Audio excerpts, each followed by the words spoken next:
Adakah tindakan lanjut seperti saman? Baik, dari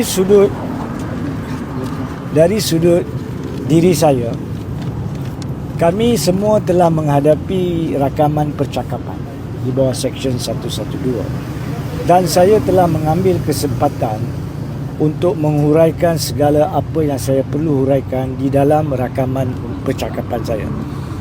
Dan di situ antara lain saya telah menyatakan, sebab antara soalan terakhirnya adalah apakah tuan akan bercakap di mahkamah. So saya telah memberitahu saya akan cakap apa yang saya nak cakap di mahkamah.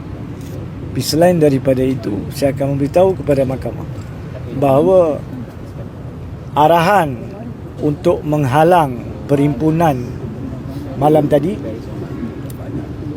arahan untuk menahan kami dan tangkapan kami serta apa-apa tindakan lanjut untuk menuduh kami di mahkamah jika ada adalah penyalahgunaan kuasa kerana ia berlanggaran dengan perlembagaan dan kedaulatan undang-undang. Pada masa yang sama, saya memegang hak untuk mengambil tindakan sivil dan tindakan administratif terhadap Ketua Polis Negara, terhadap Menteri Dalam Negeri Saifuddin Nasution dan Kerajaan Malaysia di atas penahanan salah dan